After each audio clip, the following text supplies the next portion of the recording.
Today on Prodigy Bowlers Tour, 14 bowlers, 10 bigs and 4 littles, step through the fog and into our fun house of bowling horrors for a special Halloween format I cooked up that is designed to strike fear into even the most tournament-tested bowlers' hearts.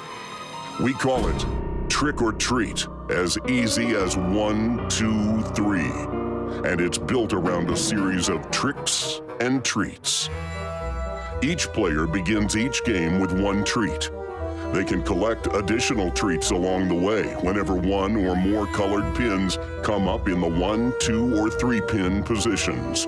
Make a strike, and you collect as many treats as you had colored pins in the 1, 2, and 3 pin positions. If you had 1 colored pin standing in the 1, 2, or 3 pin spots, when you strike, you bank 1 treat. If you had 2 colored pins in the 1, 2, or 3 pin spots, when you strike, you bank 2 treats.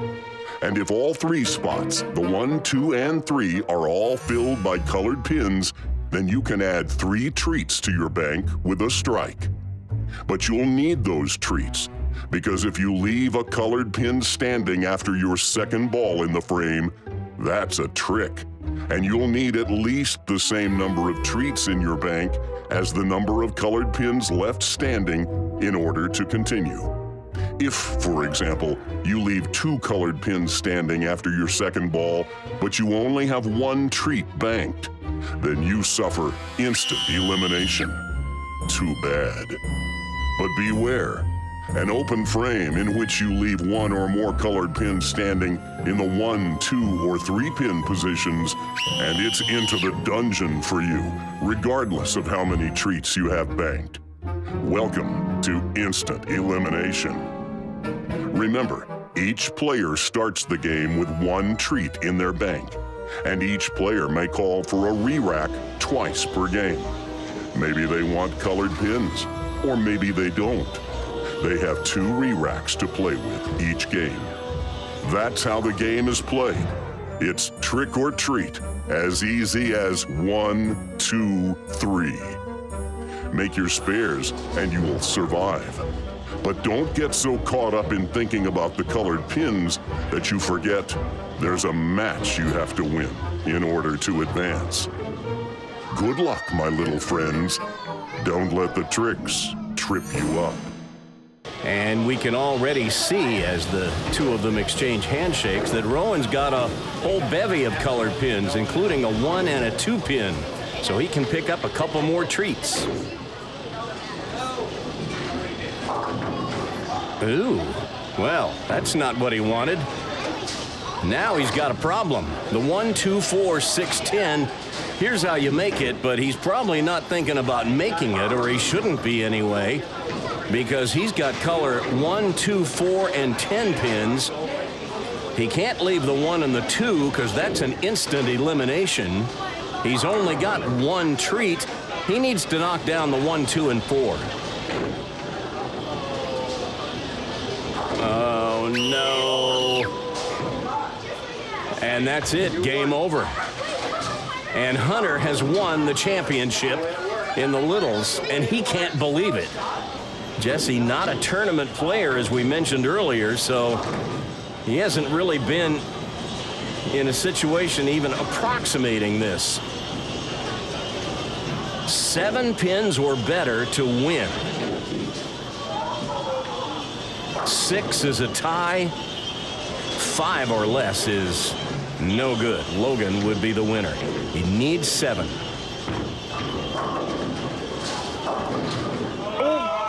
My goodness gracious. We have a tie. It's a 2-frame roll-off. Logan is taking his second re-rack. On this first one, he's got 3 colored pins in the 1, 2, and 3 pin positions, and he wants none of it. But Logan will start this roll-off on the left lane. Boom.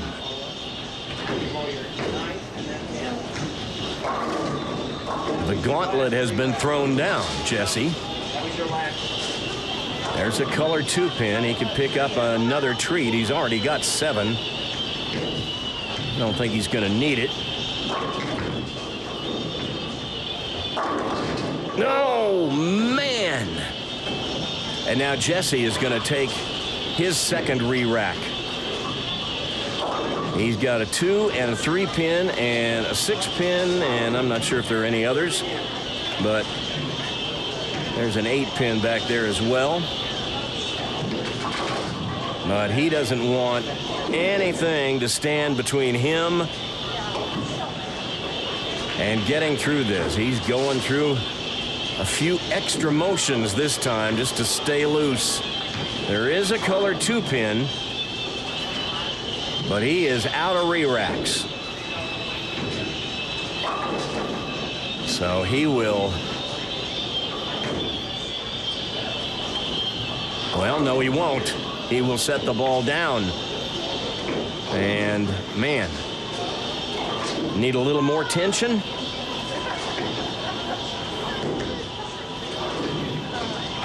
And are you kidding? Are you kidding me? The lanes have shut off. And the guy at the counter has turned off our lanes. Well, yeah, it's Sandy. Sandy at the counter. Oh, my goodness. Sandy's the same one who was responsible for the crazy dough incident when Charlie had, I think, the front 10. And Sandy made some announcement on the PA right in the middle of Charlie's backswing. And then just a week or two ago, Logan Fossum had the front 10, and Sandy turned off his lanes. And Logan did go on and shoot 300, though. It didn't distract him that much, but now Jesse, just as he was about to throw his first ball in what amounts to a 10th frame in this 2-frame roll-off, both players with strikes in their first frame in the roll-off, what essentially is a 9th frame. And now we wait while he gets the lanes turned back on. Man! So now after this is like calling a timeout on a kicker trying to kick the winning field goal at the end of a game.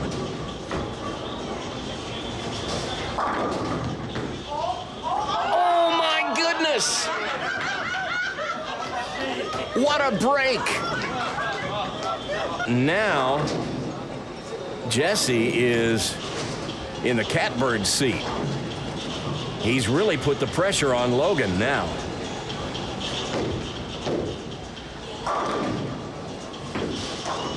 Can he get another one?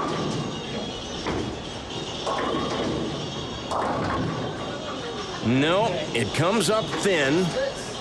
He leaves the 2-5-8. And he's going to back off again. I think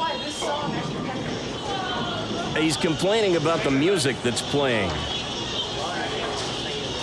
He thinks that girls just want to have fun, and it's driving him crazy. But actually, that's not girls just want to have fun. That's Whitney Houston. I want to dance with somebody. And right now, he needs to be thinking about this spare and not about the song. Just shut it out and throw your best shot. Well, that one hooks by. So that's 8 out. He shoots 45, but either way, it's going to force Logan to throw the first strike in the 10th. He must strike here, or Jesse is the winner.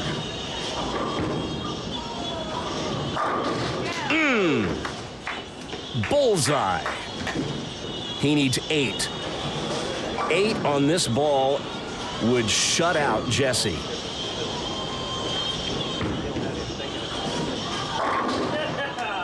And he might throw his hat through the ceiling this time.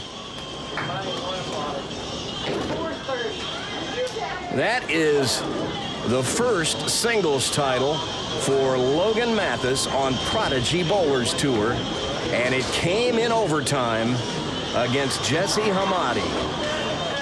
So Christian with a 3-pin lead. has a color 1 pin here on lane 39.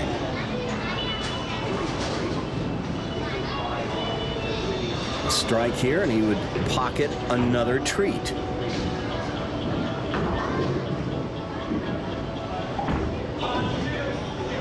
Oh, no. Well, how many times have we seen him do this through the years? The real problem for Christian now is he's got a color 1 pin, a color 6 and 10 pin. Not sure if there's an 8 pin back there or not, but he's at least got to knock down the 1 pin. Oh, no! Game over.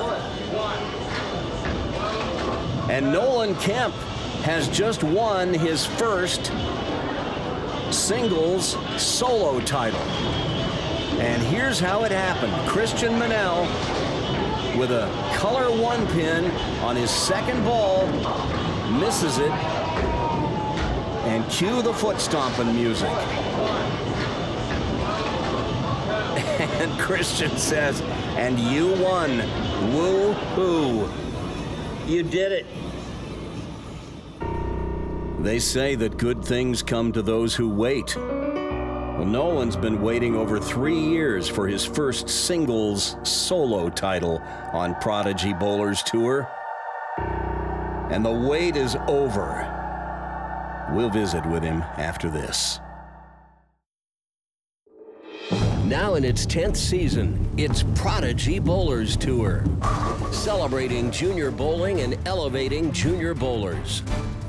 Today, episode 198, the 2025 Kansas City Open October Point Tournament. 5 players have made it to the TV finals, but only one can walk away with the Division I title. Here are the 5 finalists.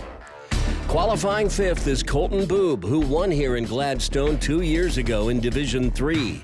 He'll meet Kelton Meyer, who won the March KCO in Lawrence last year.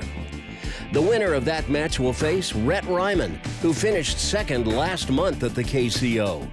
That winner will bowl the 2-seed Micah Page, looking for his first win on Prodigy. And that winner will bowl for the title against Landon Stoddard, our tournament leader, looking to win for the 2nd time. One of these 5 talented athletes will claim the Division I title and will sign the 10th anniversary black coveted trophy pin. Today on Prodigy Bowlers Tour. Once again, we venture north of the Missouri River to the north side of the Kansas City Metro and Gladstone, Missouri, where we're at Gladstone Bowl for the 2025 Kansas City Open October Point Tournament. Today, we bring you the championship round among the 5 finalists in Division I, the group of players with averages of 200 and higher. Division I was our largest division this month with 30 contestants. As always, they bowled 6 games of qualifying, 3 in the morning, 3 in the afternoon, before the field was cut to the top 5 for the stepladder finals. Here's how qualifying shook out. Of course, you saw who made the top 5. Our alternate today in 6th place, finishing just 20 pins behind 5th, is Eli Clinklin, our winner last month in Olathe. And in 7th, Sean McCone, who you saw on Prodigy win the Division III title last month. He got re-rated up to Division I and still came within 28 pins of a roll-off for the 5th spot. Others who had a strong showing included Tanner Haig and Thomas Futrell. There's the Dill Pickle, Dylan Pollard, and the other Haig brother, Tyler, both tied for 12th. Caleb Conroe and Jonas Tucker right there. There's Joshua Schonifer, who was on our Division III show last month. He, too, has been re-rated up to Division I. There's Tim Schimfossel, who was on the show last month. Kalen Melvin, who I think is going to be a superstar. There's Caden Darling, who had a strong showing at the 2024 Prodigy TOC. And there's Caleb Montague, who, after finishing second in Division III last month, now finds himself in Division I. Here's how the stepladder shapes up. The 4th and 5th qualifiers will meet in match 1, with the winner advancing as long as he keeps winning, with the 3rd, 2nd, and 1st place qualifiers down on the practice pair, awaiting whoever climbs the ladder to challenge them. But right now, it's time to shine the Prodigy spotlight on our first 2 bowlers, the 5th place qualifier, Colton Boob, and the 4th qualifier, Kelton Meyer. Both of these players have won a KCO title before on Prodigy Bowlers Tour, but both players are looking for their first title in Division I. Kelton, being the higher qualifier of the two, had the option, and he has elected to start the match. He wants to finish last.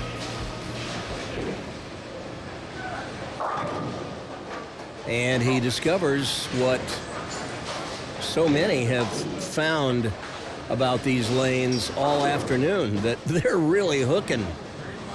Goes through the nose, leaves the 3-6.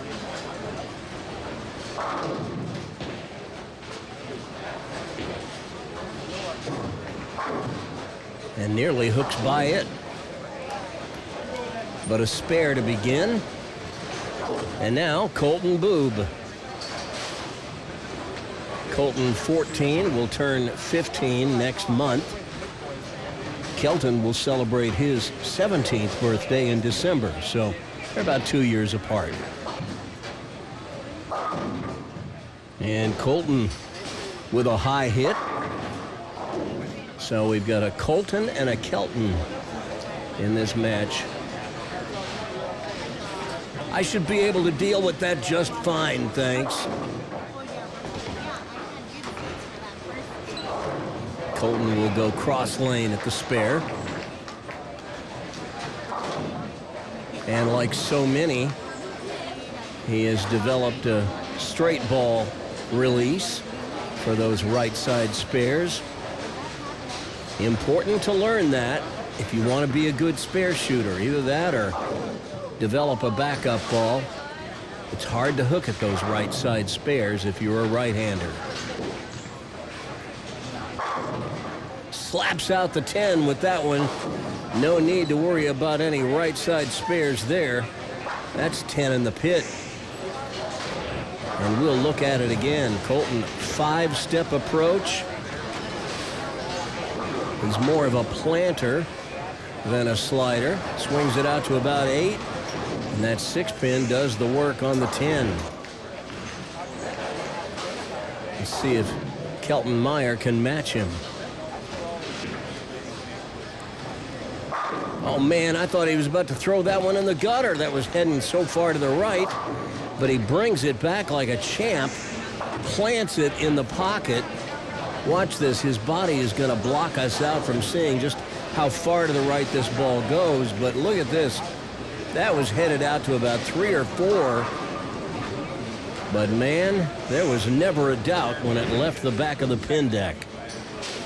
Spare strike start for both of them, and we are all even through 2.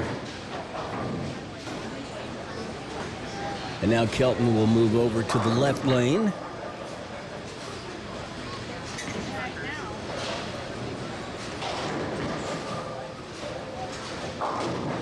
Oh my. Once again, that ball just jumps on the back end, and he's left with a virtually unmakeable split. The 4-6-7. Just go for the 2, take the count, and hope for the best. It's about all you can do with it. But it's an open frame and hands a 12-pin lead to Colton, who is now up, working on a strike. He can extend the lead to 22 if he puts another one up here. But instead, he gets the fast 8 as the 2 flies up and around the 4-7. Once again, a hit common when the lanes are really flying. I think we're going to see this theme repeat again and again today. We saw the same thing with the Division 5s on our last show. He just barely kept that thing on the 4-pin, almost hooked by.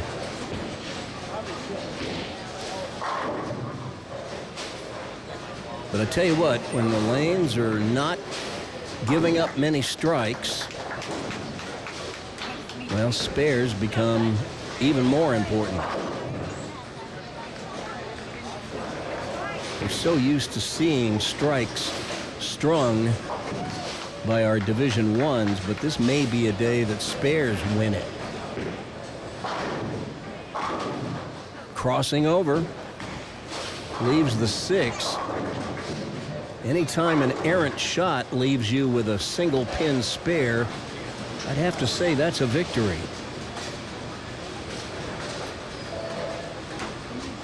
He moves to the left to shoot at it with a plastic ball that doesn't hook much.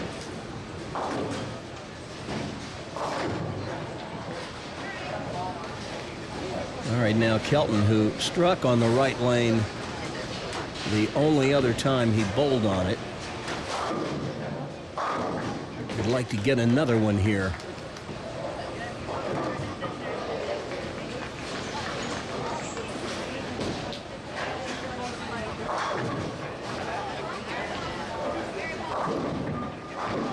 Well, he gave it enough room and moved far enough to the left. So he now knows there is some oil out there. You just got to move left far enough to find it. He has done so, but allowed a little too much room.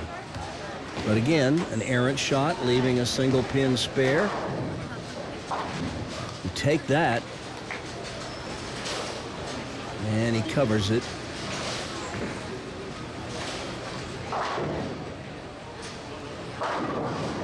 But now if he can get a strike on this left lane, then he'll set himself up to have a chance to cut into Colton's lead the next time he's up.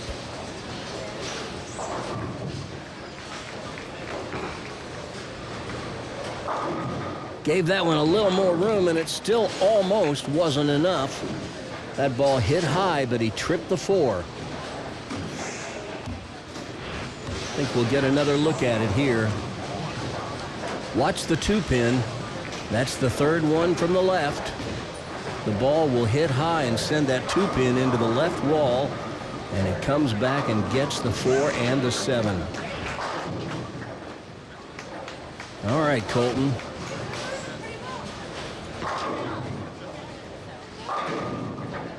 He hits that half pocket hit and sends the messenger over to get the 10. And I know he loved that one. Colton won on Prodigy. The only other time he was on, it was here in Gladstone on this very same pair of lanes. He was a Division III bowler at that time. And he beat Nick Robbins that day for the title.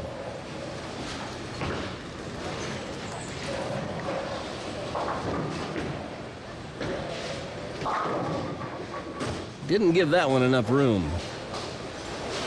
Or he needs to move further left on that lane. Whatever the case, a high hit breaks up the split, leaves just the 3-pin. Routine spare.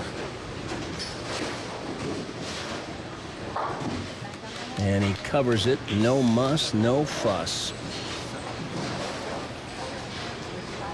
Bowlers on our right. That's Curtis Malem over there. That's the Division II group. The Division IIIs are on our left.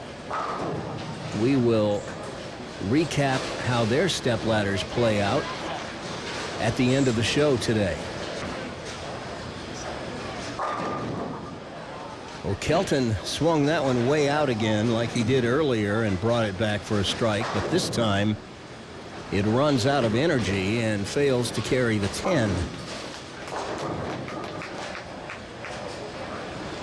I would expect him to make this. And he does. But a strike there in the 6th frame would have come in mighty handy, as he could have cut Colton's lead down to just 1 pin. As it is, he'll move to the left lane, trailing by 11, needing to start a string of strikes here if he can. Gave that one plenty of room.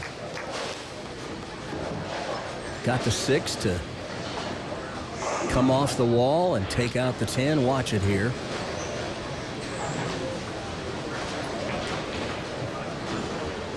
Gave this one plenty of room. Out to the right. 6 pin bounces off the wall. Trips out the 10.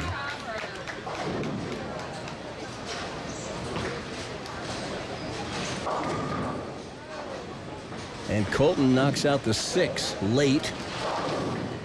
So a high hit resulting in a single pin spare. Once again.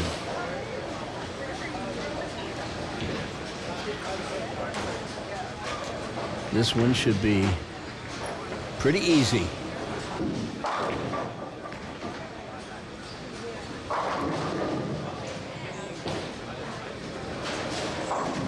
And he makes it look easy. He was working on a spare there in the 7th, so he did lose a pin in count. And now his lead is just 10, not 11. That is noteworthy because Kelton is working on a strike. I'll tell you what, Colton let up on the speed on that one, and I was afraid it was going to break high. It did a little bit, but he managed to get the 4 to trip out. Watch this. We'll see this classic trip 4 again. The 2 pin will go to the left wall like we described earlier, and will slip between the 4 and 7, and actually got them both to go. All right, this strike to even the match. But he comes in thin and leaves a spare that you can't take for granted. The 2-8. That sleeper 8 is what makes this a little dicey. You got to hit pretty squarely on the front of the 2 pin. You can hit on the right side of the 2 pin with a hook, and the ball will drive through and get that back pin. But if you hook past the center of the face of the 2, you're dead. But he gets it done by the book. But now you'd have to say the advantage passes to Colton Boob, who's now the one with the strike working. How close did Kelton come to missing this? He almost, well, he did get it on the left side, but he was still pretty flush on the face, enough to carry out the back pin. If that had hooked another ½ inch or so, he probably would have left that 8. But as it is, it's a spare, and he'll take it. Oh, man. See how hard they're hooking on the back end, man. And I think that time he actually got it a little wider than he wanted to early on, and that'll just make the ball start hooking sooner.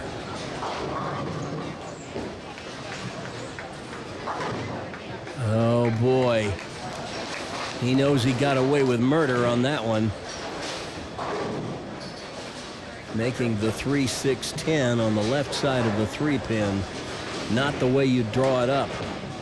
And now Colton Boob's lead is 13 pins. He's got a strike up, can extend to 23.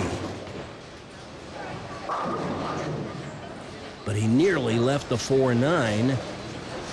He stands there at the foul line thinking, what do I have to do to keep that ball on the right side of the head pin? Once again, a high hit Leaves a single pin spare.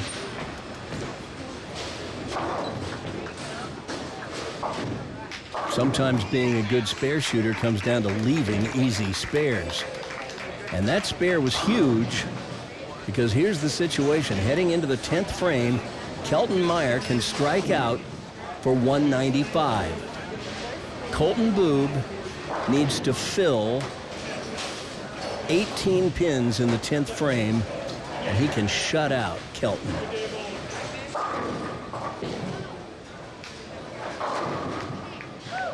And it'll be a lot easier with a strike on the first ball, because now he has the next 2 shots to get 8 pins to lock up the match.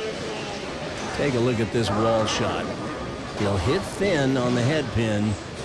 The head pin will go to the left wall and come back and get the 4, 5, and 7. All right, he needs 8 pins to win the match. And there's 8. So even if he misses them both, he'll finish with 196. The best Kelton Meyer can do is 195.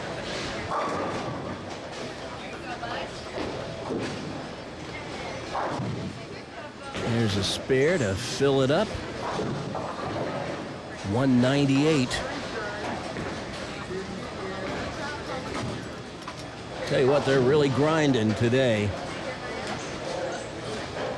We may not see many strings of strikes.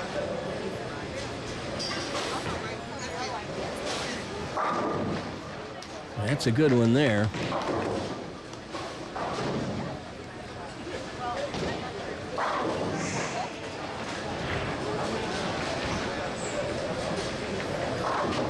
You hit them like this, there's a good chance they're all going down.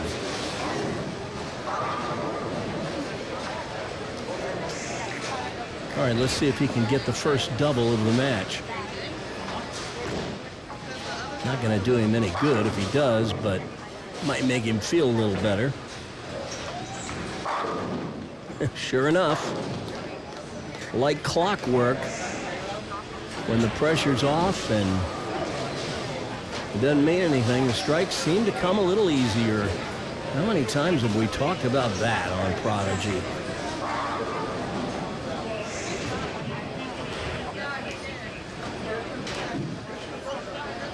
One more for 195.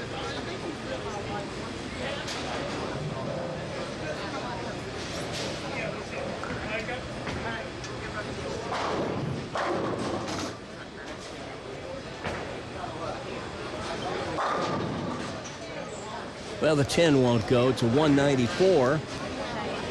A close match, but in the end, it's Colton Boob who's moving on to match 2, where he'll face our number 3 qualifier, Rhett Ryman, when we return.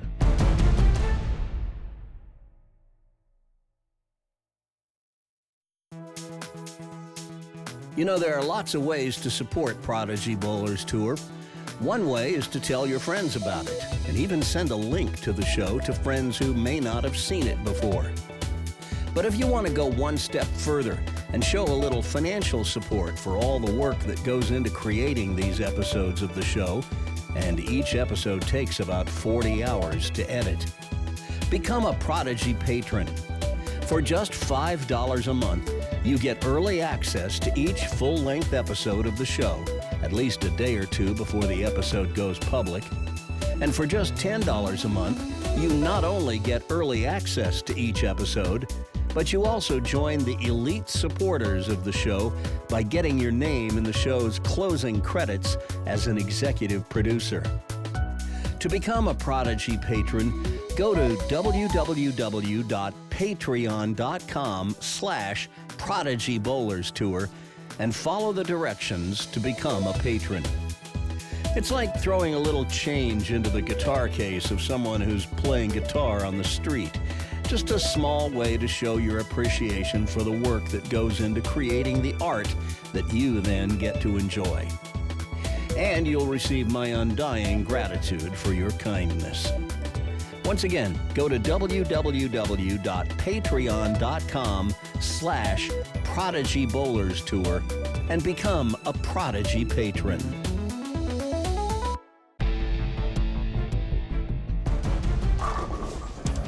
A close match to get us started, but Kelton Meyer just couldn't find a way to get a double to negate his one open frame. That is, until the 10th frame, when it was too late.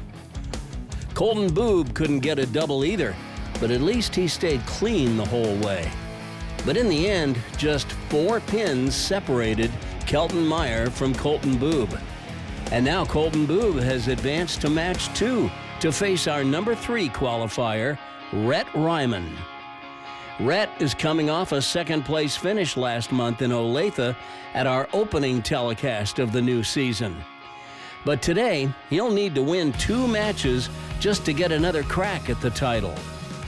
This has got to be Colton Boob's biggest challenge yet in his young bowling career since he started bowling in these Kansas City Opens.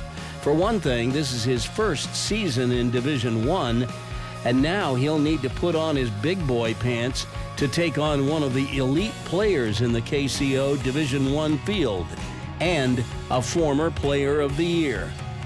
But don't be surprised if Colton gives Rhett all he can handle.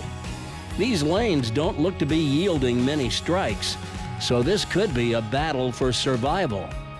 Strap in. This could get very interesting. Rhett had the option, and he has elected to finish the match first, so Colton will start. Oh, and we talked about how hitting high and breaking up a split and leaving just a single pin spare is a good thing. How about hitting high and breaking up everything and just getting them all to fall? How did this happen? That's a 2-pin. It's a messenger on the 6-10. Take it and walk away happy. All right, Rhett Ryman.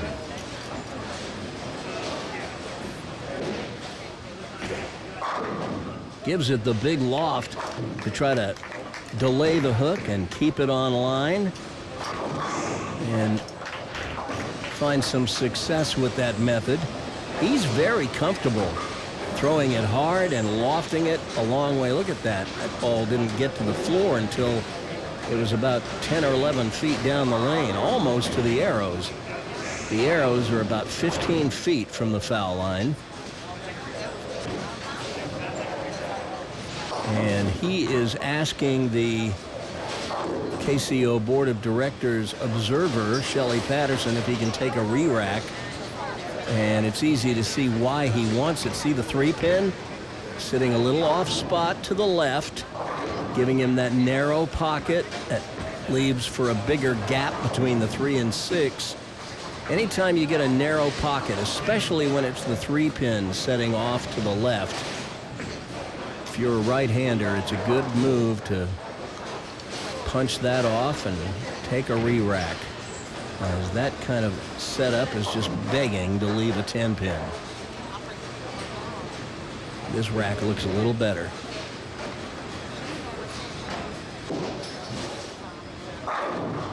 And he makes the most of it. And he is off and running with a double.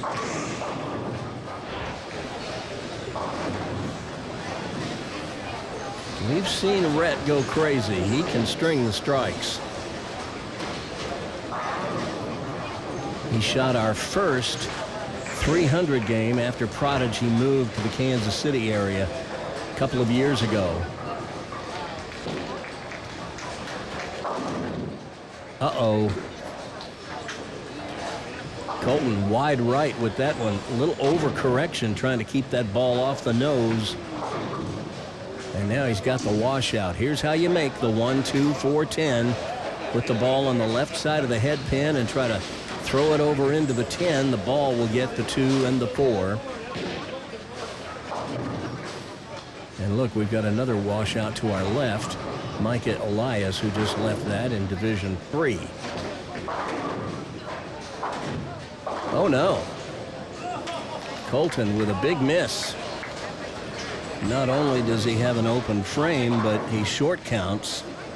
Just 7 out. And now, all of a sudden, a 26-pin advantage for Rhett Ryman. As Colton back up on the left lane, hoping to regroup. Nearly had a 4-6. But again, through the nose and leaving a single pin spare, we can breathe a sigh of relief.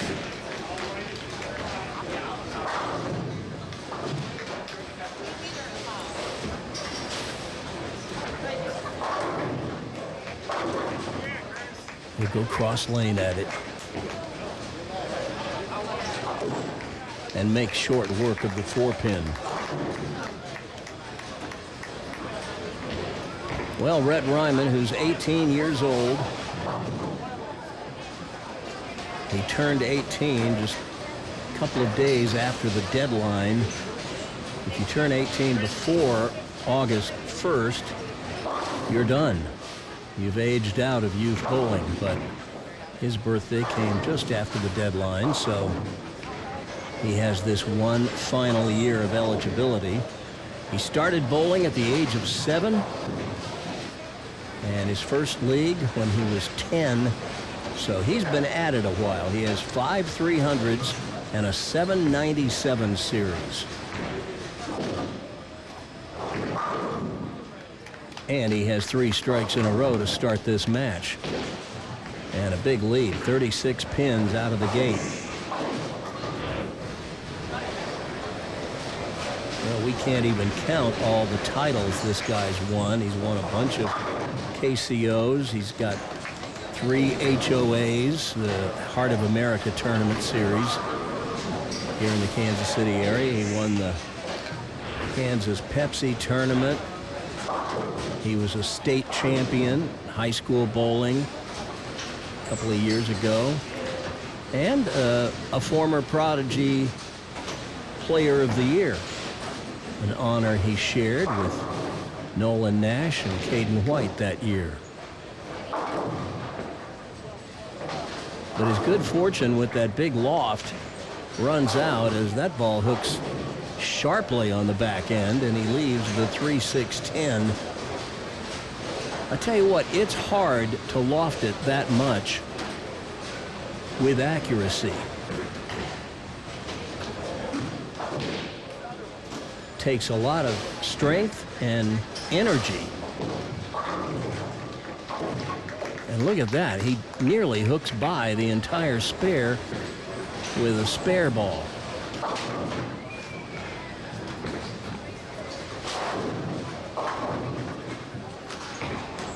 All right, Colton Boog going to try to start a little string of strikes here. But not going to do it that way. Through the nose, leaves the 6-9. This is not a terribly difficult spare for a right-hander. Now, a left-hander, on the other hand, could easily chop this, but Colton will be careful with it. Goes with his straight ball, takes care of it.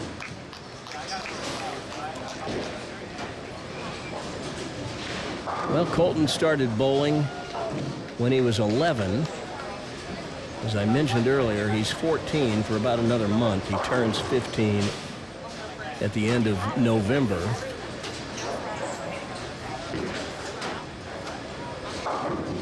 And there's another ball. They just can't keep it right of the head pin. Right on the nose.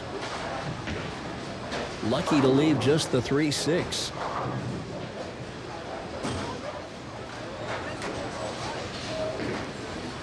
Look out. Well, we've seen the 3-6 or 3-6-10 made now 3 times, just barely hitting the 3-pin on the left side. That is not the way we recommend making those spares. But they've gotten away with it thus far.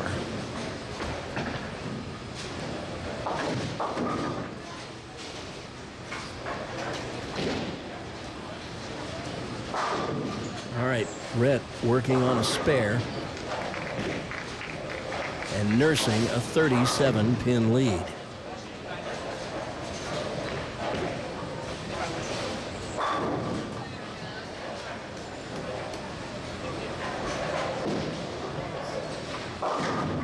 Did you see where that ball landed on the lane?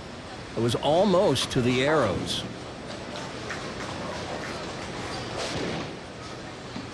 And another 3-6. Tell you what, if they stay on the nose like this, we're going to see a lot of 3-6 combinations.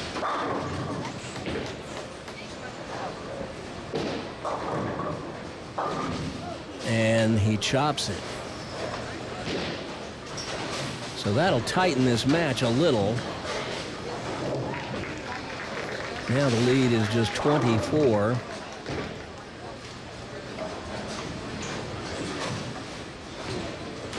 Tell you what, that turkey that Rhett Ryman began the match with feels like a six-bagger.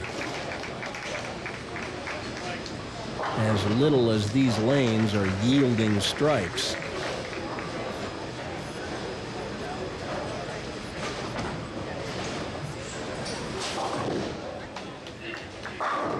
He moved deeper left and still lofted it almost to the arrows. And that one was right in the hole. Watch this. That thing goes about 14 feet in the air. And those pins disappear quickly.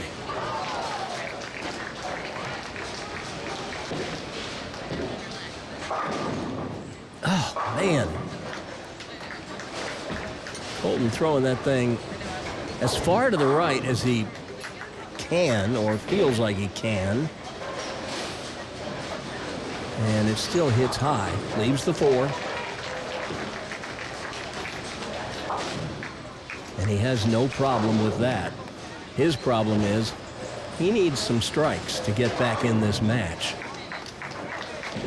And he hasn't thrown a strike since the opening frame.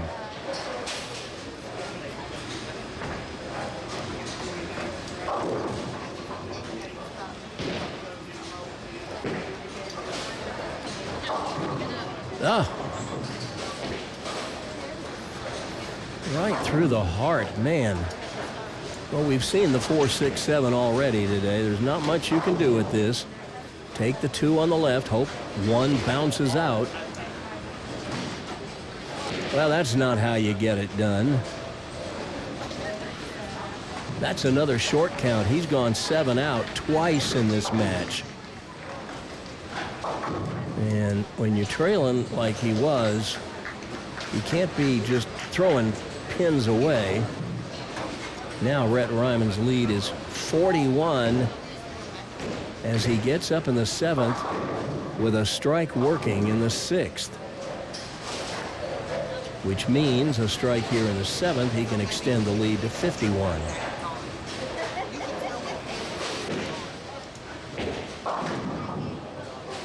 But no, he nearly had the 3-6-7-10.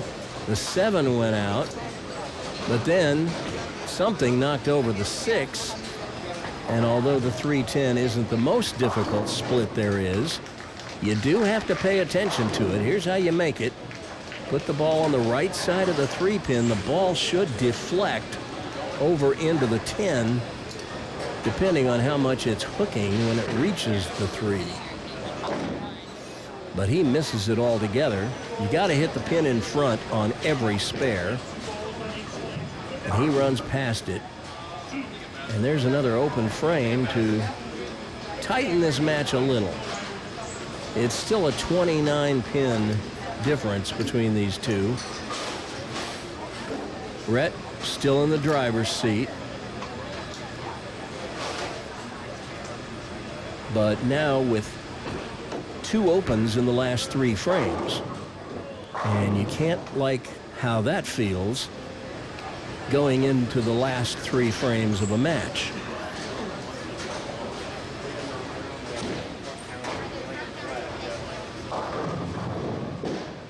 Man. Oh, my goodness. This time he breaks up the 4-7-10, but only so much that the 4 falls out. Now he's left with the granddaddy of all the splits, the 7-10. All you can do here is just hit one of them as hard as you can and try to bounce it out. Hope that it topples over the other one. Not to be. So that's 3 opens in 4 frames and back-to-back opens for Rhett. And all of a sudden, a commanding lead is down to just 18.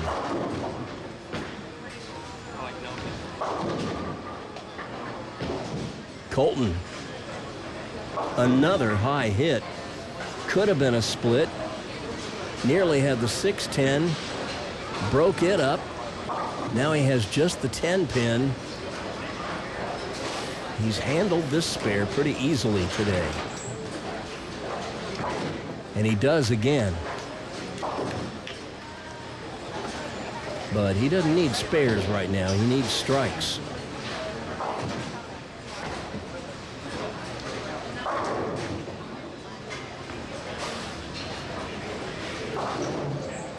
Two frames left. 18 pins separating these two.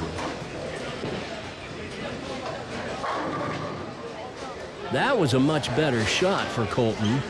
He just couldn't quite get it to corner at the end. Came in at a little too flat of an angle to snap out the 10 pin, but keep making these. And he does. So here's the situation. The best Colton Boob can do is 172. Rhett's going to need to mark in both the 9th and 10th frames and get any kind of reasonable count. And that ought to do it.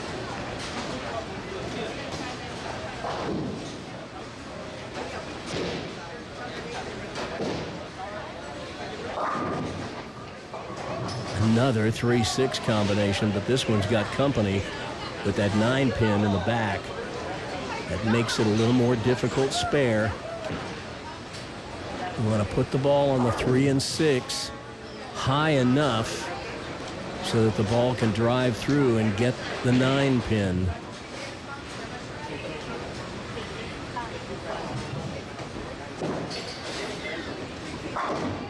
But no. And now 3 opens in a row, 4 opens in his last 5 frames, and all of a sudden, this is an 8-pin match with these two heading into the 10th. This is anybody's ball game now.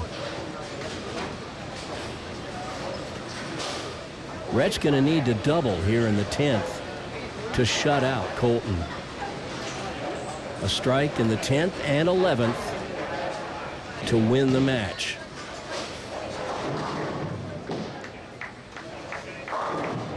There's one.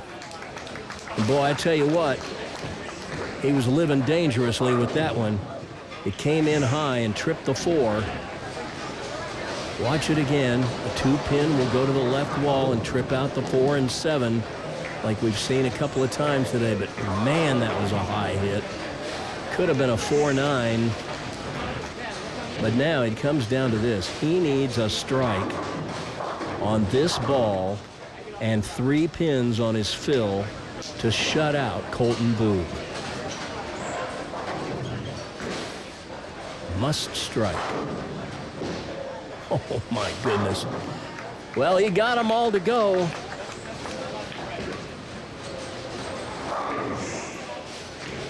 Watch where this one lands. I think he got this one all the way to the arrows. Look, there it is. Got it all the way to the 3rd arrow, actually the 5th arrow in this case.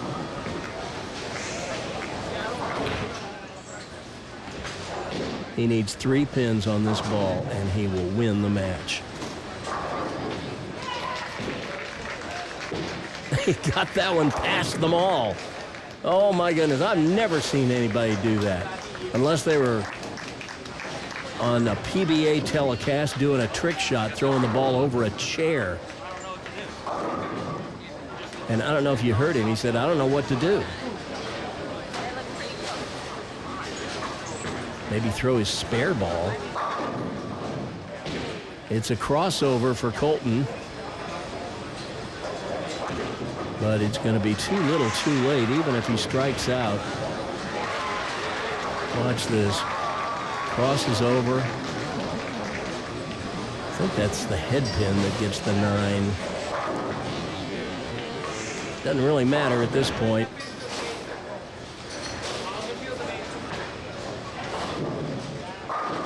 He got that one out plenty far. He's going to be in the 170s with good count.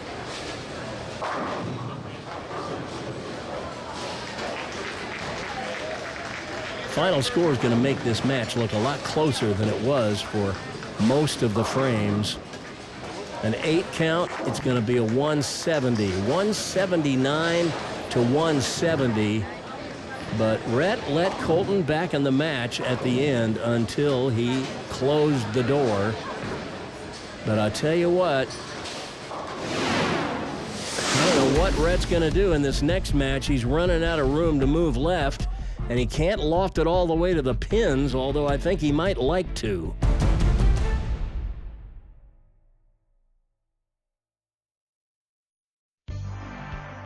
To keep up with all things Prodigy year-round, join the Prodigy Bowlers Tour Facebook group.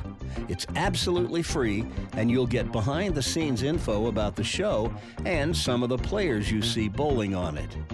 Plus, you'll get the occasional sneak peek at what's coming on future episodes, and you'll stay informed about where the next episode stands in the creation process. From any page on Facebook, type the words Prodigy Bowlers Tour into the search bar and hit enter. That'll take you to the page where you can submit a request to join the Prodigy Facebook group. You'll be presented with 3 simple screening questions. Be sure to answer them. If you don't, we'll assume the request to join the group is coming from a spam bot, and you'll be denied access. Nobody wants spam bots in the group. So just follow the simple directions and answer the 3 screening questions. And we'll see you on Facebook.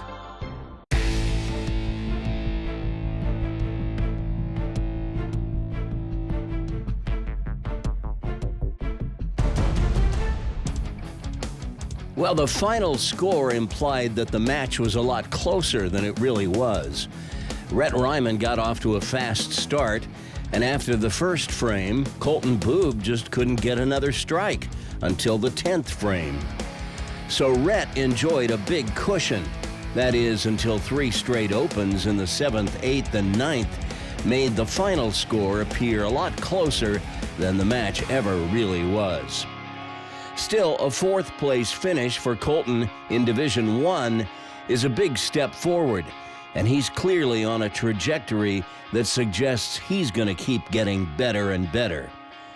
And now Rhett Ryman finds himself in match 3, where his next opponent is Micah Page, another player who's looking for his first Division 1 title at the KCO.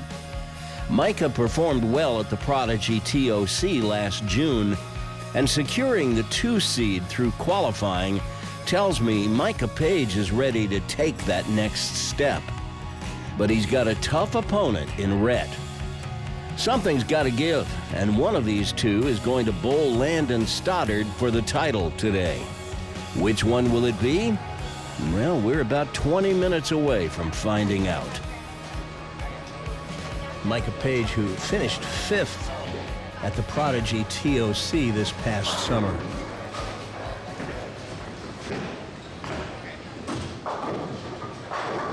And he finds the lanes just like everybody else has found them. Hooking.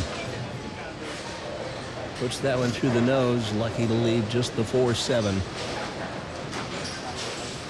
When the lanes get like this, there's not much you can do other than just keep moving left until you find a little oil out there.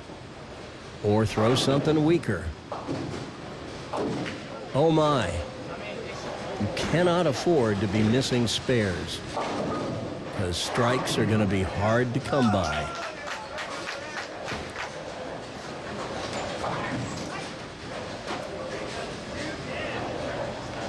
All right. See if Rhett lofts the ball all the way to the tracers.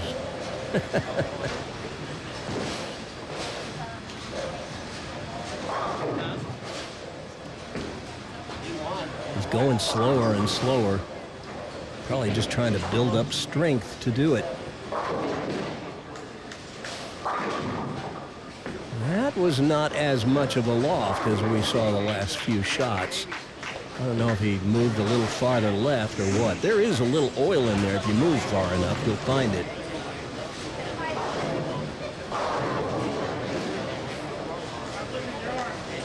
He's left of the fourth arrow at the arrows, but that's nothing unusual for some of these players. When he gets in around the fifth arrow, that's when they start getting to an area that some of them are not all that comfortable playing. Rhett knows he can bring it back from just about anywhere.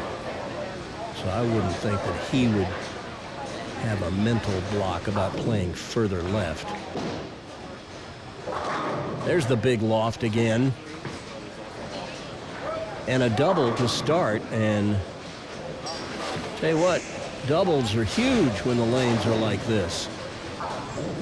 Four-step approach, little drift to the left on his second step, throws that over about 23, out to about 9, and blam.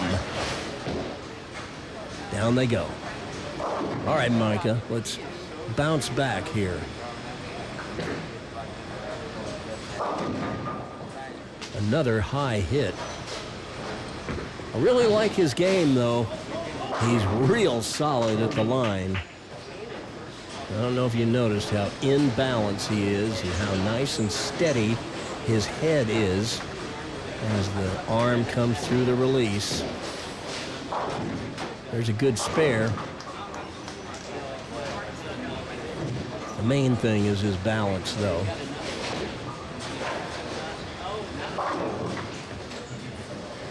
I think this kid could be really, really good.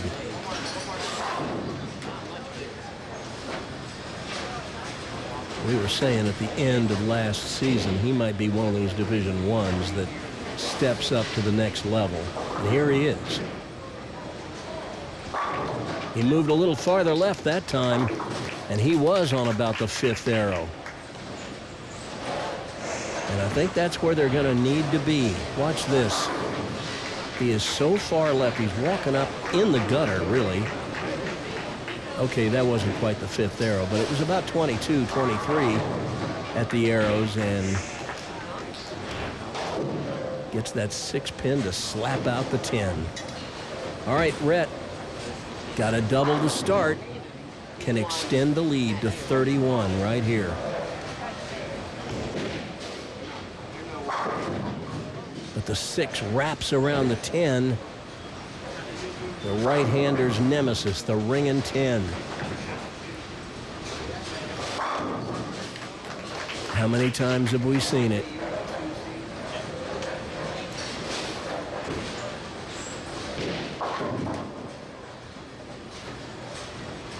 He moves to the left side of the approach and goes straight at it. Covers it.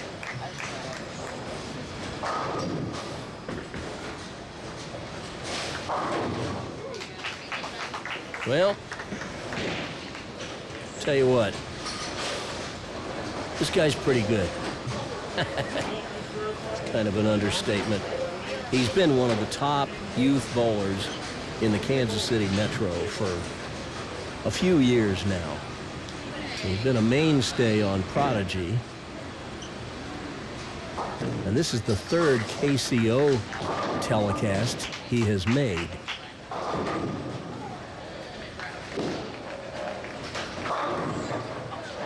Just a pinch high that time, leaves the 4. He started college this fall. He wants to become an electrical engineer. Might as well go where the money is.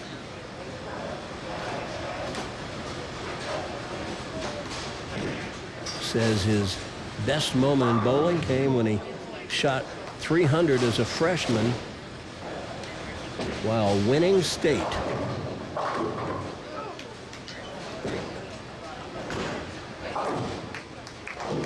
And takes the scenic route to pick up the 4, but down it goes.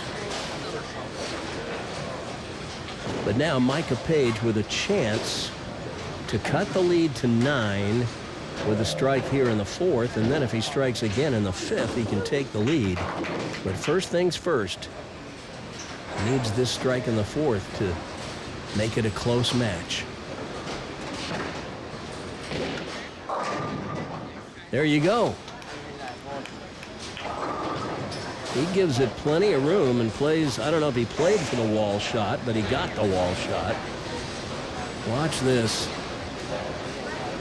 He's far enough to the left and plays left to the 4th arrow, gets it out to about 9. That was a nice spot to hit him.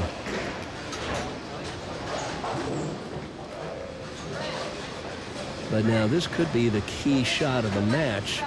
And we're just in the 5th frame. A strike here, and he can take the lead.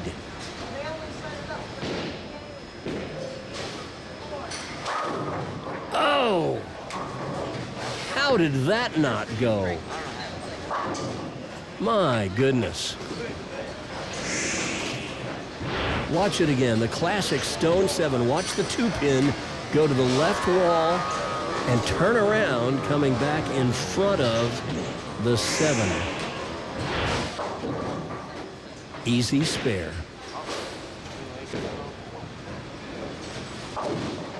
And he makes short work of it. Wow.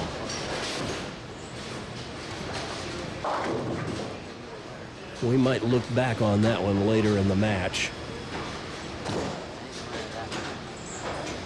But now Rhett Ryman up in the 5th, leads by 10, working on a spare.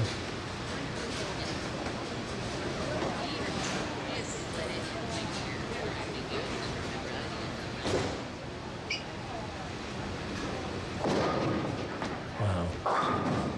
That's a lot of loft, man. It's really hard to control the ball when you're lofting it that much. He's as good at that as anybody I've seen. But even still, it's just hard to control it. For one thing, when you loft it that much, sometimes you catch it on the upswing with your fingers, you give it a little extra juice, and it overreacts. He covers the 3-pin, but it's almost like he's playing against a stacked deck, having to play that line with that much loft. I mean, when I was still bowling, I really didn't have the strength to do that, so I wouldn't even attempt it. When the lanes got to where they were hooking so much, I didn't have a piece of equipment in my bag that I could keep on the right side of the lane. I'd just go to my last resort and throw my spare ball. And I actually found that that worked in a tournament once. Unfortunately, it was too late by the time I went to it. But Rhett's pretty confident with this big loft ball, so who am I to say what he ought to be doing? He knows his game better than I do. And if you can toss shots like that, go for it.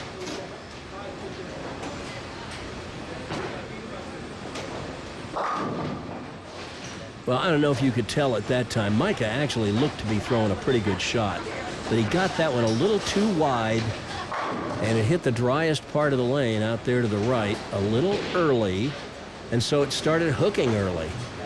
And boy, once that ball starts hooking, there's no holding it back on these lanes.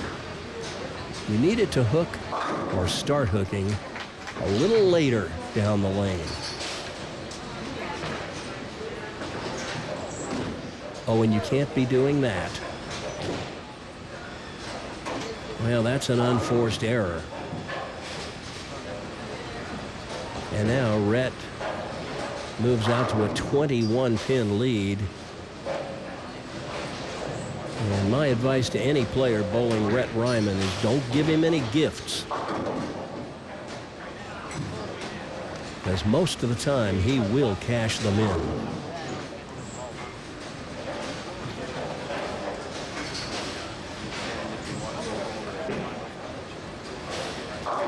There you go. That's a good shot.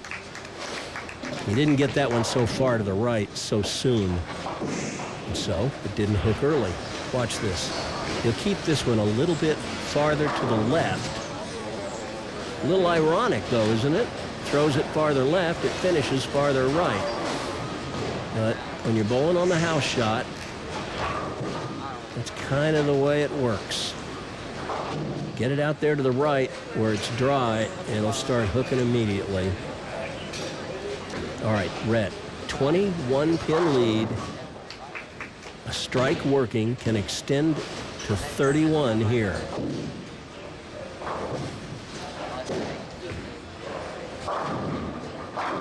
But once again, ball jumps at the end through the nose, and he leaves the baby split once again. The 310, we showed you how to make it earlier. Put the ball on the right side of the 3-pin, let it deflect over into the 10. He missed it the first time he left it. Missed to the right. See if he makes a slight correction. Well, a little too much of a correction. Gets too much of the 3-pin, and he's missed this split both times he's shot at it. And looky here. Rhett's lead is now cut to 9 pins. And Micah will be getting up working on a strike when he bowls in the 8th. And can take the lead. What he wants to avoid here, Rhett that is, he doesn't want to start a string of opens like he had in that last match. So he's really going to grind here and make a good shot if he can. That's a pretty good shot, I'd say. Might be the best shot he's thrown all match. Looked to me like he moved a little farther left. Where does this one cross the arrows? That one's about the 5th arrow. Only gets out to about 12 at the break point. A little more oil on the lane in that zone.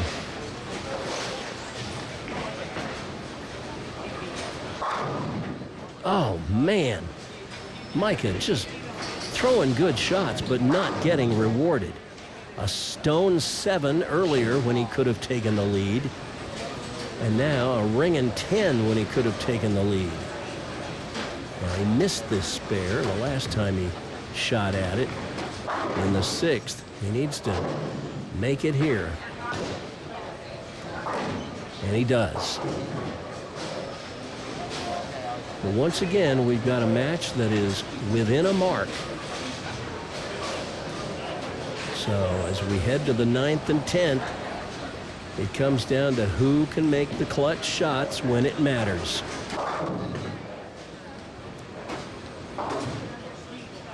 Actually, it may come down to just who can carry, because they're both making the shots. That was a real good shot that Micah just threw and wasn't rewarded for. And that ball hooks early. And now he gets to shoot at the baby split. We've shown you how to make it a couple of times. Put the ball on the right side of the 3. Let the 3-pin deflect the ball over into the 10. Straighter you can throw at it, the better. He hooked at it a little bit, but covered it beautifully. I knew sooner or later somebody was going to show us how to make that split.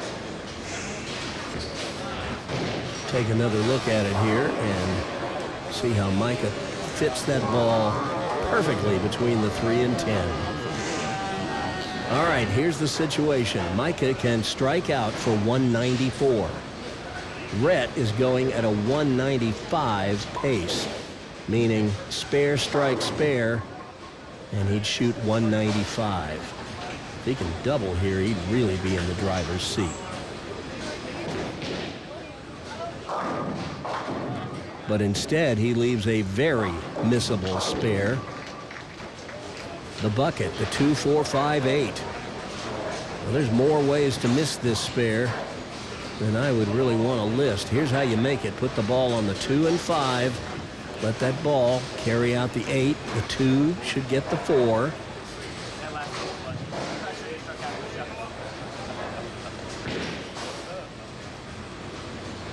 But you got to be careful with it.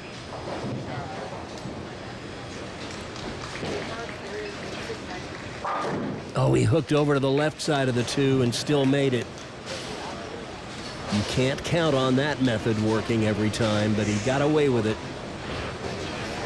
Watch this. The ball is going to hit the left side of the 2, and the 2 still got the 8.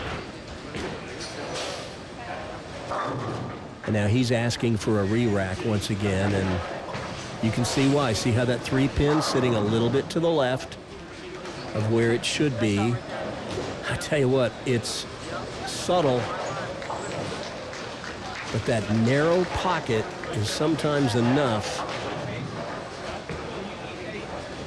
to cause a problem. The 3 then hits the 6 at a different angle, sending the 6 around the 10. And if he wants to finish strike spare here, well, he'll need a strike on this ball. If he doesn't strike on this ball, Micah can get up and either tie or win the match.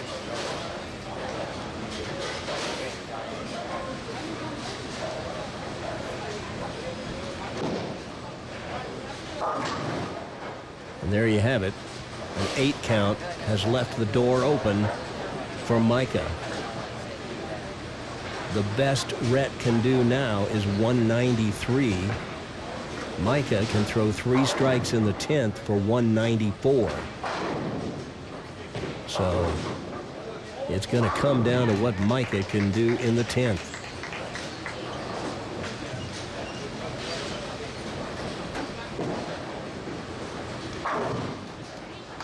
Every time the 3-6 combination has been left today, it's been made on the left side of the 3-pin. That is, every time it's been made. Rhett chopped it once. Well, get all you can to force Micah's hand. A strike here would force Micah to get 3 strikes in the 10th to win.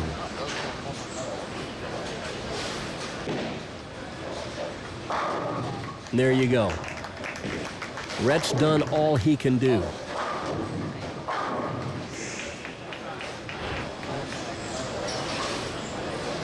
This is a clutch shot right here.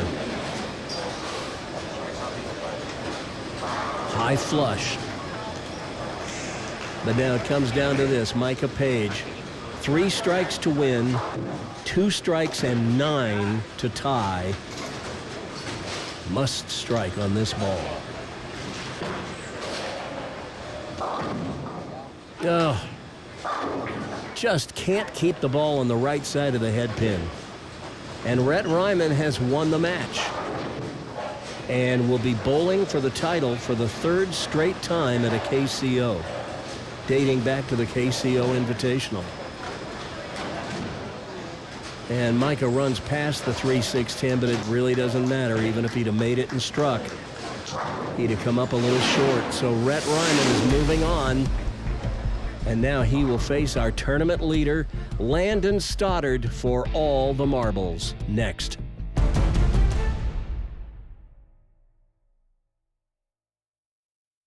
Surprisingly, less than a quarter of you watching Prodigy right now are actually subscribed to the channel. Did you know that by not subscribing, you keep us from growing the channel? Take a moment right now and smash that subscribe button. Ring the notification bell so you'll receive a notification whenever we post a new video. That way, you won't miss anything. Leave a comment down below. We just ask that you not post any spoilers. You know, comments that give away the ending. This kind of engagement, viewers hitting the like button, subscribing, and leaving comments, goes a long way toward getting YouTube's algorithm to serve up our videos to more like-minded viewers like you. Oh, and be sure to share the video with everyone you know on your social media feeds. Send the link to your friends, especially your bowling friends. And tell the folks at your local bowling center to play Prodigy in the center or in the pro shop. Most folks in the bowling business enjoy Prodigy once they've seen it, but if they don't know about it, they won't watch. Help us grow Prodigy by spreading the word about the show. And thanks to you for being a loyal viewer of Prodigy Bowlers Tour.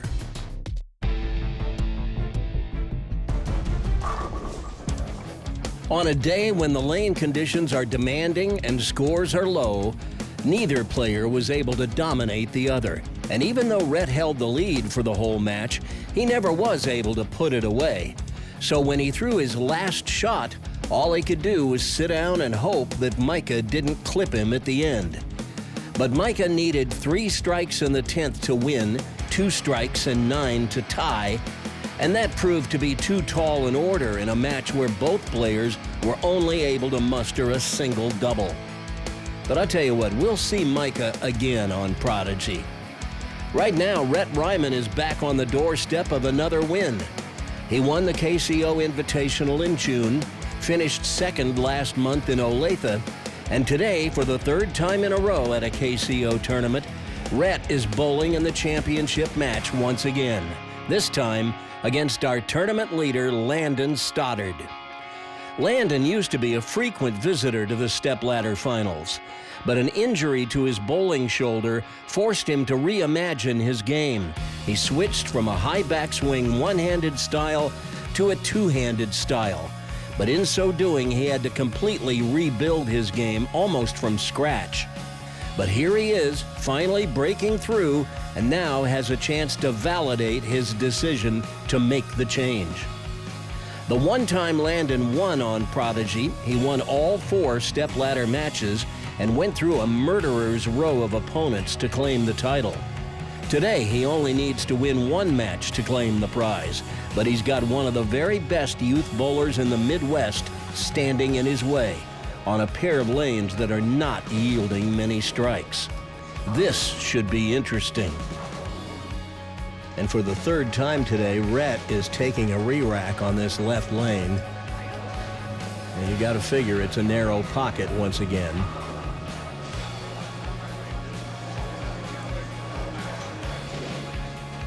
And Landon is looking at it. I think he probably agreed that Rhett was looking at a narrow pocket, but whatever was the case, Rhett is satisfied that he's got a better rack to shoot at now.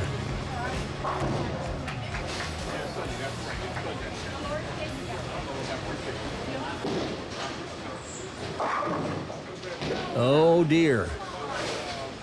But he comes up high, and now he has left the 6-7-10 split. Here's how to make it. Put the ball over on the right edge of the 6, slide it across the lane, and get the 7. We've had it made a couple of times on Prodigy. Here's Dakota Talbert in 2017 and how he did it. And he converts it. And he likes it. Yes, he did like it, and so did everybody else in that team event. Rhett, a little too much of the 6-pin. So it's an open to begin. And he hands the lead to Landon Stoddard before Landon ever throws a shot.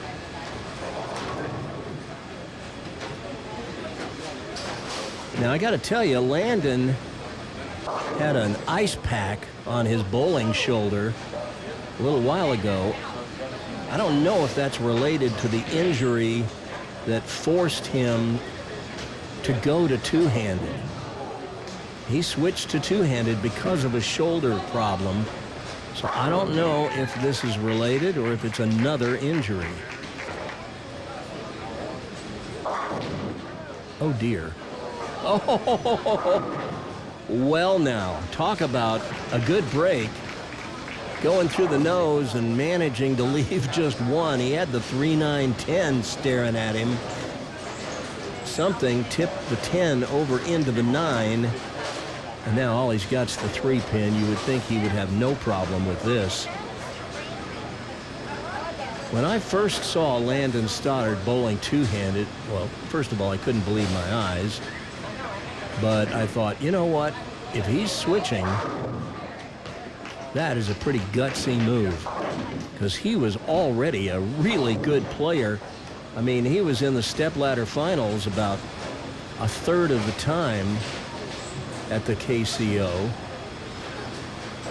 But I always thought that super high backswing was, well, problematic. What I didn't know was that it eventually caused a chronic injury for him. And when he made the switch, I thought that is pretty gutsy of him. To have to rebuild his game when he's already a good player. I thought, you know what? When he gets back, he might be better than ever. Oh! Well, I've seen some breaks going through the nose before, but how about this one? Watch the 4-6. The last one's to go. The 2 comes back and gets the 4. And believe it or not, that's the head pin that got the 6. It got mixed up with the 5 and 9 back there and swung back around and got the 6. That's crazy. But guess what? It's also a strike. And now, Rhett up in the second. And he gets the wall shot. And that'll make him feel a little better after that open in the first frame. But you got to figure, not going to get away with many of those opens. Landon, a player that typically won't beat himself.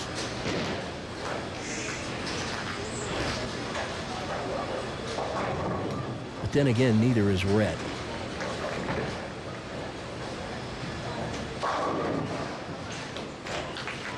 Strike here would be big. He'd cut the lead to 1.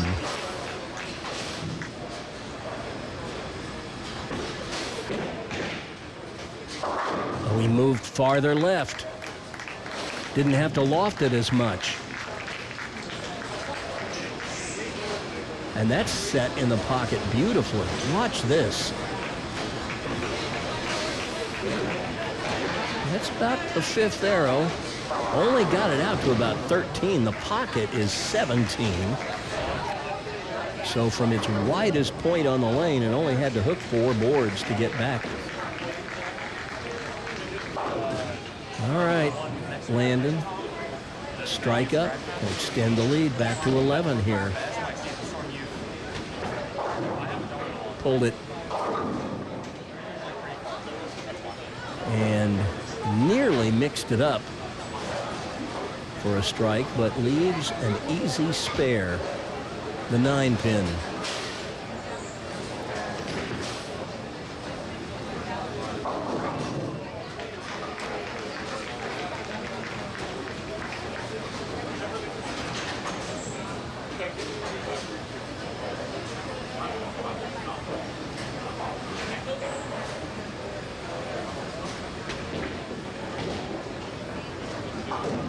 All right.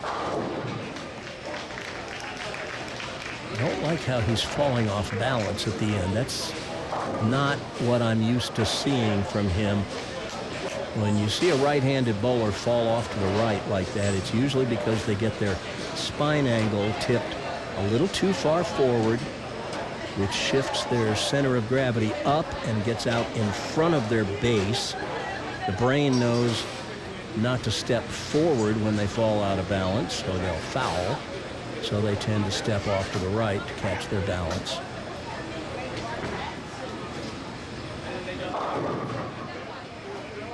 It's a better shot, just a little high. Now we have an even match with Rhett working on a double. That assumes, of course, that Landon covers the 7-pin, which I would expect him to do without any problem at all.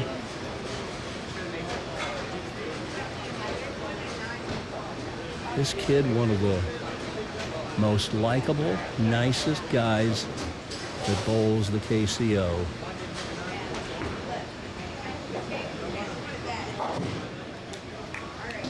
Takes care of the spare.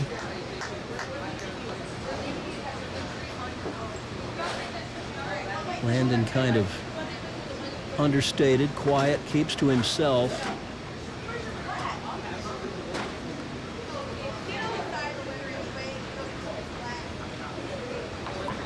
See Nicholas Sharp bowling over there on lane 23. That's Division 2 over there. We saw Division 3 bowling to our left. We'll recap their step ladders after we visit with our winner at the end of the show today. Oh my goodness.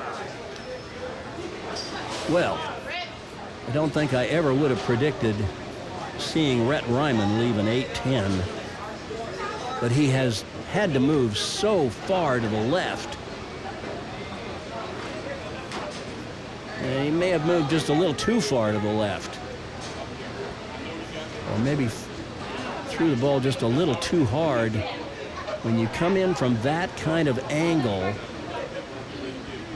if you throw it a little too hard and it just skids on the oil a little too much, it just never gets into a good roll on the back end, and the ball just deflects. And you leave junk like this. Just take one, hit it hard, hope it bounces out. But he misses them both. And that's an open frame. And an uncharacteristic open frame for Rhett Ryman. Not that he makes the 8-10 with any regularity, but he doesn't leave it often enough for it to be a normal frame for him. But Landon Stoddard with a 16-pin advantage now.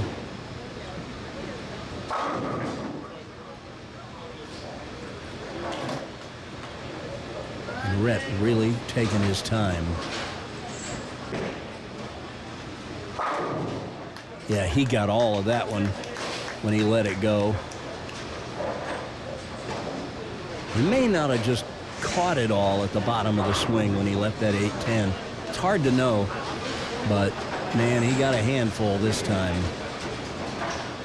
Never a doubt.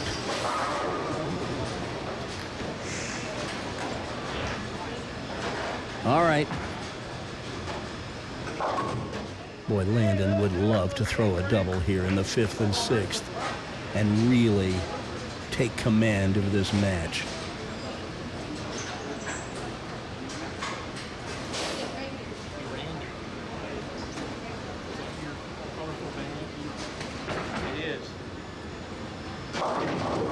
Well, he gave it plenty of room, and he didn't overthrow it. In other words, he didn't throw it so hard that it wouldn't have a chance to get back. I think he just missed right a little bit, and it didn't come back. 2-4-5, no bargain.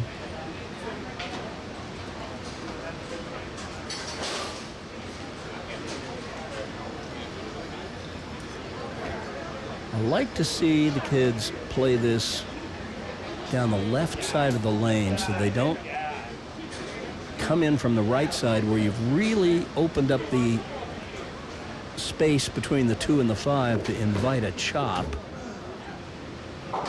But he misses the 2 entirely. Hooks by it. And now all of a sudden this is a 1-pin match. I did not see that coming. So we're halfway through the championship match, and we have decided nothing. We've decided that this may come down to the last ball.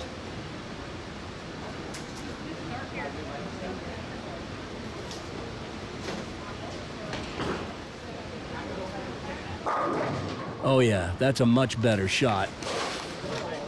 Came in just a touch high, but he trips out the 4. Watch it again. See how his hand stays behind the ball a little better that time. Gets out to about 12 at the widest point. 2 goes to the wall, trips out the 4. All right, Rhett can take the lead with a strike here in the 6th. Trailing by 1.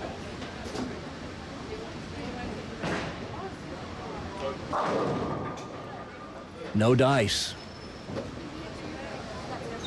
Going for the light shaker, but the 7 won't go.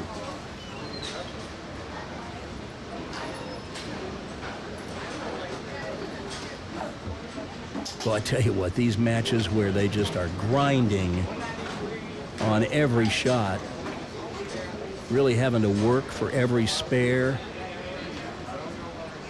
gets very interesting.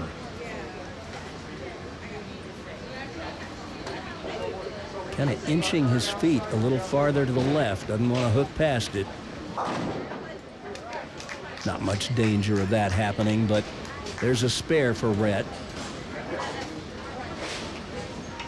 Still just 1 pin separating these two.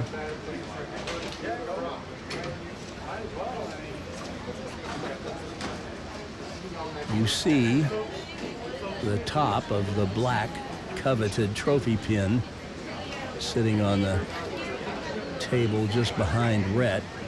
One of these 2 players is going to sign it and punch their ticket to the 2026 Prodigy TOC.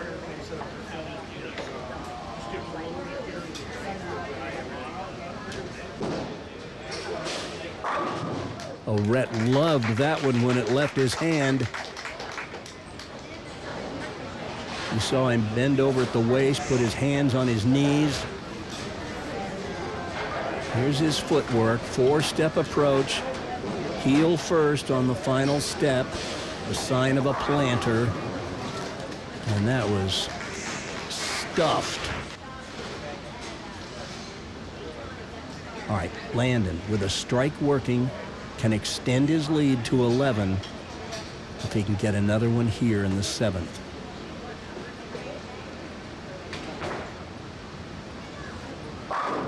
Can't throw it any better than that. He was solid at the line. You see him grabbing his shoulder.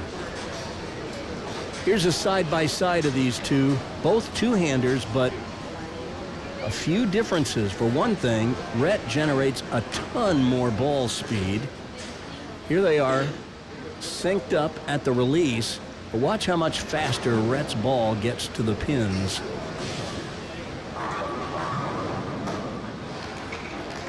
But both players very effective.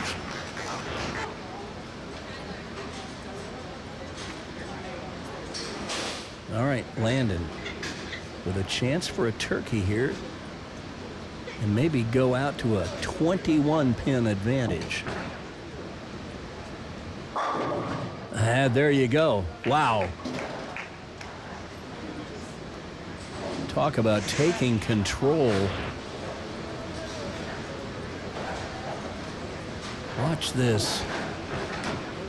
Nice and easy over the 5th arrow, gets it out to about 12 and slaps out the 10-pin like it was nothing from that angle. I'm not sure he could have carried that strike with his old one-handed delivery.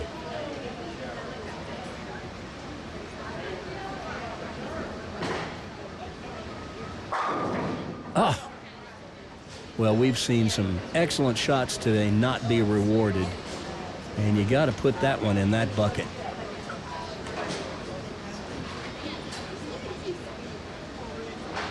Rhett drilled the pocket with that one, but the 6 flies around the 10. And now he's got to make this 10-pin. And he does. I think he had an anxious moment there at the line, thinking maybe he might have hooked past it, but nope. Good shot. possible 203 for Rhett if he strikes out. Landon going at a 204 pace. So the outcome of this match still very much in doubt. But Rhett's got to get busy right now.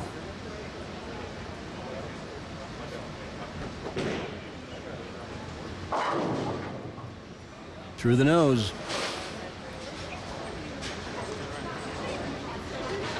And that reduces his high possible score to 191.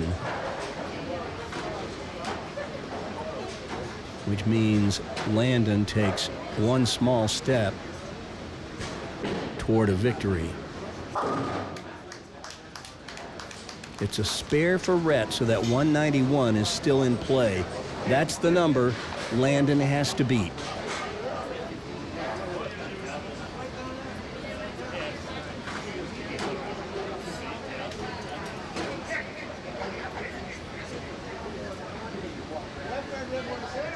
Looks like Division I is the last division to finish here at the 2025 KCO October Point Tournament. Everybody else is finished.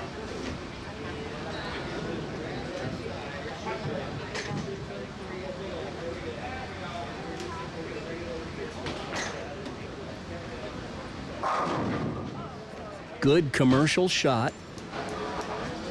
Didn't quite get the 10 to go.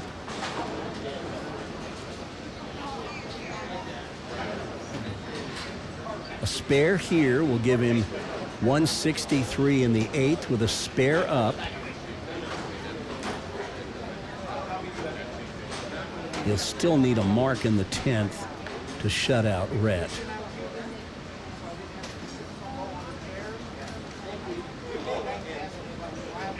But first things first, he needs to make this 10-pin. This is no time for making any mental mistakes.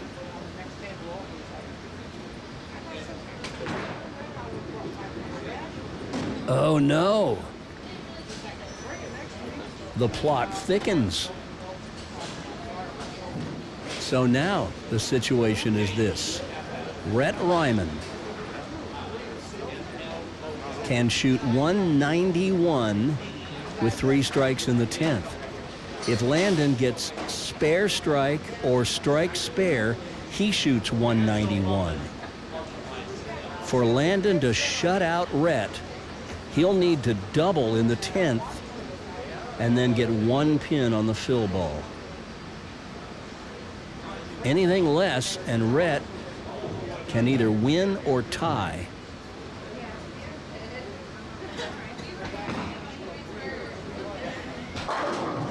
Boy, he couldn't have planted that one any deeper in the pocket than he did. That's clutch. Watch it again.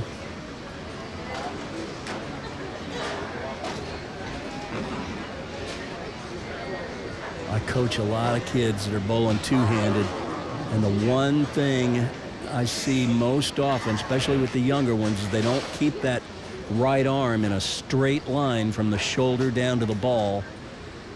Landon with a nice straight two-handed arm swing.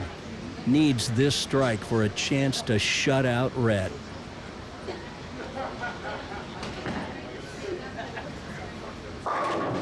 And he stuffs one in the hole. And that puts him right on the doorstep of victory. We'll take a look at that shot again in the 11th frame. Watch this. These two might have been the best shots he's thrown all day.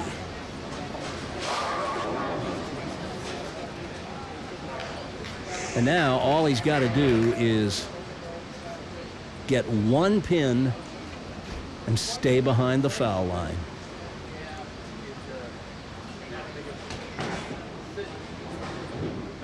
Chalk it up. Landon Stoddard with his 2nd KCO title and his 2nd time signing the coveted trophy pin on Prodigy Bowlers Tour.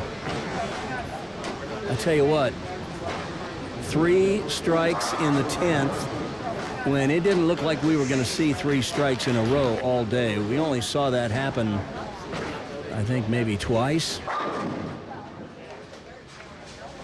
Rhett with a strike in the 10th. It's going to be all for naught. Best he can hope for is 191. Landon's already got that and then some.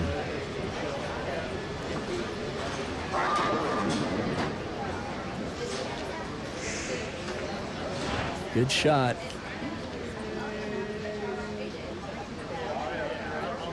See if he can finish with 3 strikes in the 10th as well.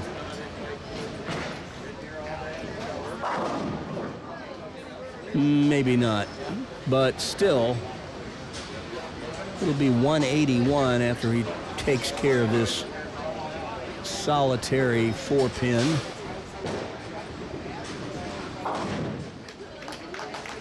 But today, it's Landon Stoddard's day in Gladstone, Missouri, as he takes first place at the October Point Tournament here at the Kansas City Open. And you know what that means. We'll visit with the champion and get him to sign the coveted trophy pin next.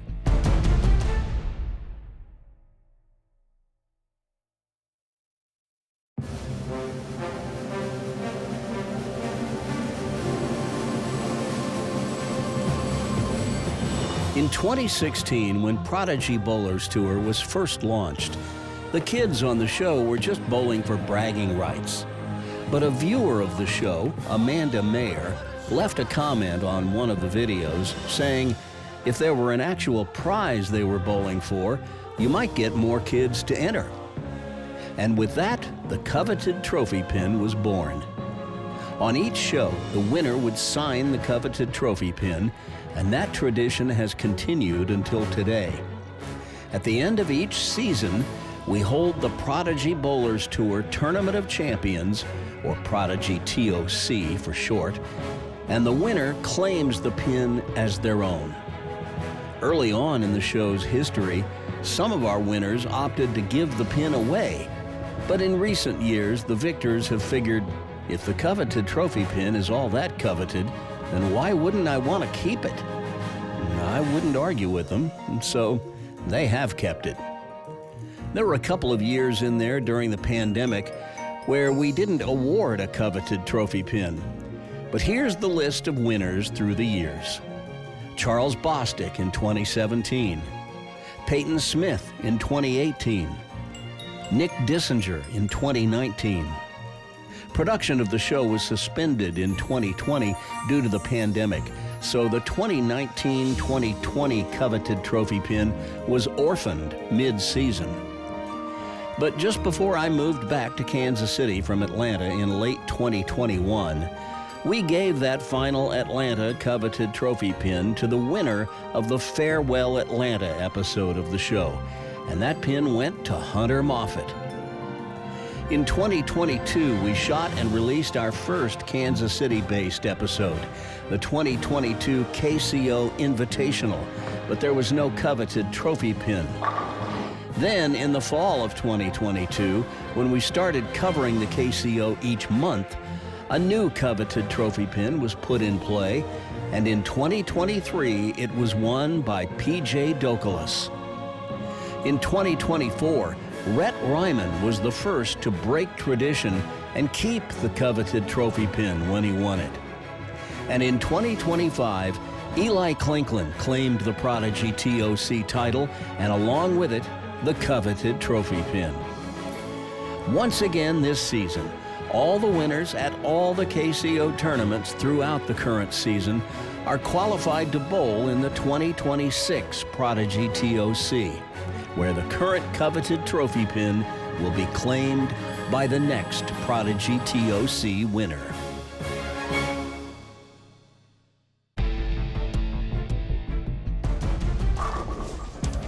That title match was close all the way, and then Landon appeared to be pulling away with a turkey in the 6th, 7th, and 8th, only for him to open in the 9th, letting Rhett right back in it.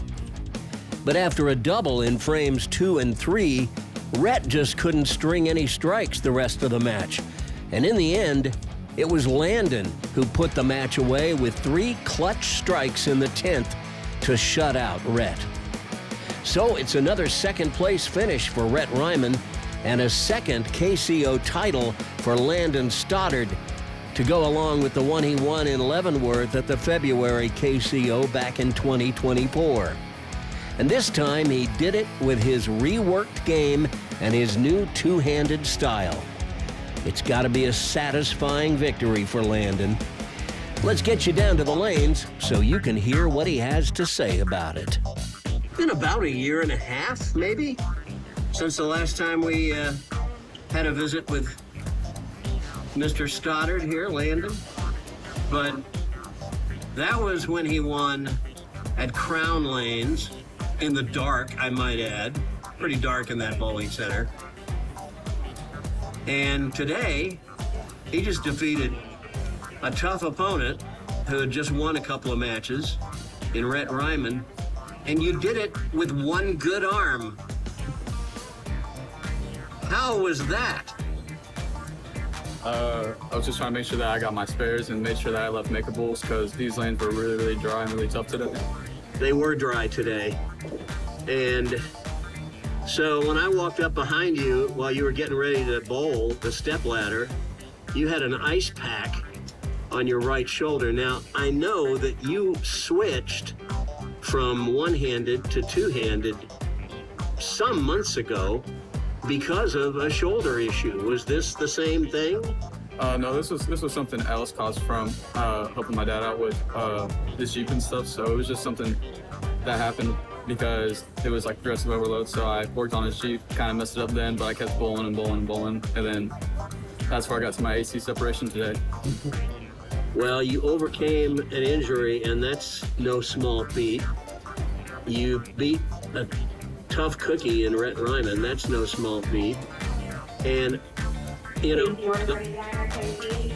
the last time I talked to you, which was, I guess, last month in Olathe, I had said to you that I thought your move to two-handed was a courageous, gutsy move. And then I said, it'll pay off in the long run. And here you are a month later claiming victory. The long run didn't take that long. It definitely feels like it did for sure. Well, I know it does. Anyway, you know what this means. You get to sign the coveted trophy pin. This year it's black and you're signing in gold. So put your name on there with today's date, October 5th, 2025. And if memory serves, you were unable to make the Prodigy TOC last year. So hopefully in June, you'll be able to make it this time. Hopefully. Today's the third, right? Huh? Today's the third. Today's the 5th. October 5th, 2025. So there you go, ladies and gentlemen. Our latest champion on Prodigy Bowlers Tour, Landon Stoddard. This is twice. Third time's a charm. Maybe we'll see you again next month in Lawrence. Hope so. Congratulations. Thank you. As I mentioned during the show, the players in the periphery to our left were the Division III finalists. And here's how their stepladder played out. In match 1, the number 5 qualifier, Johnny Warnke Jr., defeated the 4th qualifier, Andrew Scott, 202 to 184. Then in match 2, the 3 seed, Micah Elias, stopped Johnny Warnke Jr., 170 to 158. Then in match 3, it was the 2 seed, Kalen Parkhurst, who put an end to Micah Elias's march to the top, 211 to 188.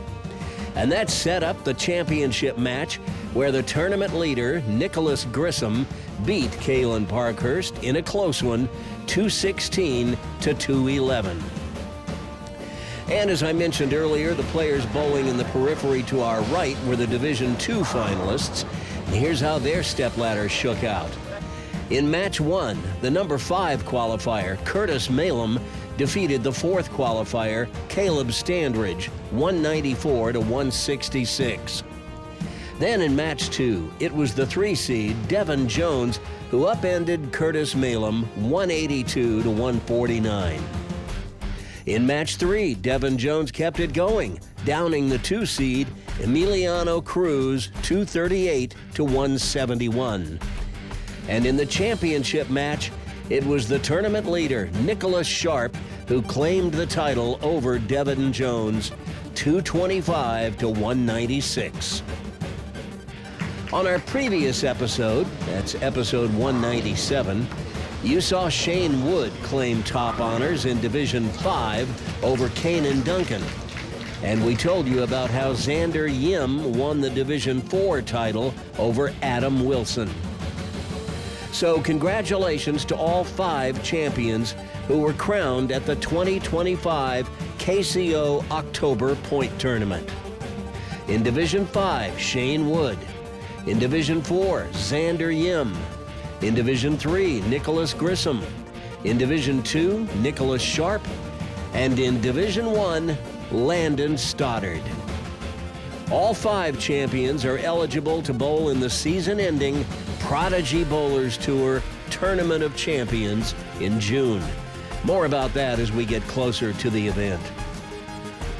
Our next 2 episodes will come to you from Royal Crest Lanes in Lawrence, Kansas, where Jesse Holtkamp found his way to the winner's circle in Division 1 last year. Oh my goodness, check and see if there are any bodies left. Jesse has aged out of youth bowling, and the player he defeated, Anthony Dokalis, doesn't look like he's bowling this year. But Rhett Ryman was in the Final 5 at that event, and Rhett has won a couple of times before in Lawrence. So don't be surprised if we see him again next month. If you'd like to bowl in an upcoming KCO, visit their website at www.kansascityopen.com to get everything you need to know to enter. And no, you don't have to live in the Kansas City area to bowl in the KCO. So check it out. That's it for this episode of Prodigy Bowlers Tour. Look for us to bring you the finals in Division 2 from Lawrence when we join you next time on episode 199.